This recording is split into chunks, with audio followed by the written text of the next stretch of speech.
As an advocate for tech startups, we strongly believe that we are fit to be a GDSC lead at our educational institution here in University of Batangas due to our commitment and alignment with our incubation facility core pillars: immerse, inspire, and innovate.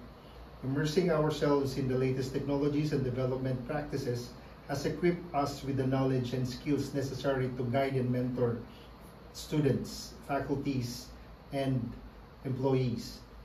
Our dedication to inspiring others is evident through our active participation in various tech communities where we have organized workshops and hackathons fostering collaborative and creative environment. Lastly, our passion for innovation drives us to constantly seek new solutions and improvements, encouraging others to think outside of the box and embrace cutting-edge technologies. This combination of immersion, inspiration, and innovation make us an ideal candidate to lead the GDSC, driving institutions' tech community forward.